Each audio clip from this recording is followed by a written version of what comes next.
हर साल की तरह इस साल भी उत्तराखंड सरकार फायर सीजन में जंगलों की आग को रोकने में नाकाम रही है और पिछले कई दिनों से प्रदेश के जंगल आग में धधक रहे हैं। बीते 2-4 दिन से तो ये आग इतने भयानक और भीषण रूप से पूरे उत्तराखंड में फैली है कि हजारों पेड़ जलकर राख हो गए, लाखों वनस्पतियां तबाह हो गई और वन्य जीवों और पंछियों के बारे में क्या ही बताएं।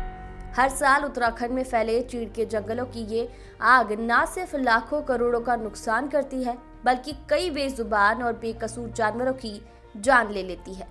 लेकिन आज भी वन विभाग के अधिकारी आग लगने की सूचना के बाद भी मौके पर नहीं पहुंच पा रहे, क्योंकि वन विभाग में मैन पावर की कमी है और नई भर्तियां उस अनुपात में होती नहीं जितनी संख्या में होनी चाहिए। जंगल में लगी आग के जो वीडियो सामने आ रहे हैं वे बेहद खौफनाक है। कई जगहों पर तो आग गांवों तक भी पहुंच गई है।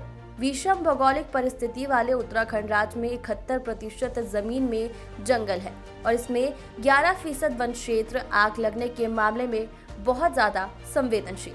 हालांकि उत्तराखंड वन विभाग साल भर इसी तैयारियों में लगा रहता है कि फायर सीजन में आग पर काबू पाया जाए, मगर आज तक विभाग हमेशा असफल ही रहा।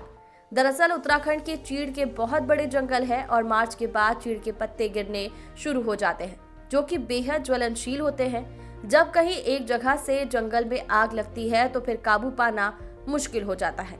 कई जगह तो ग्रामीण भी जंगलों को आग के हवाले कर देते हैं, क्योंकि उन्हें लगता है कि जंगलों में आग लगने से बरसातों में अच्छी घास होती है, जबकि ऐसा कुछ नहीं है।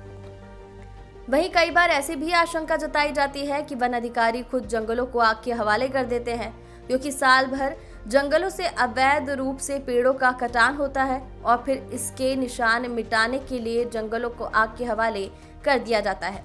हालांकि ये बातें अभी सिद्ध नहीं हुई हैं, मगर समय समय पर ऐसा सुनने को जरूर मिलता है। कुल मिलाकर जंगलों की आग से सीधे तौर पर लाखों का नुकसान तो होता ही है, साथ ही पर्यावरण भी प्रभावित होता है और पर्यटन पर भी इसका बहुत बुरा असर पड़ता है।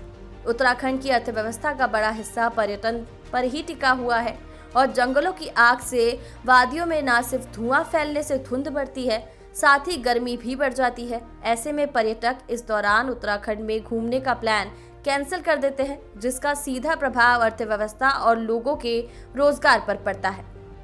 अब उत्तराखंड की आग बुझाने के लिए सरकार और लोकल लोग कितनी भी कोशिश कर ले, मगर इस पर काबू तभी पाया जा सकता है जब बारिश हो जाए। तो दुआ कीजिए कि जल्द से जल्द मौसम करवट बदले और उत्तराखंड में बादल बरस जाए।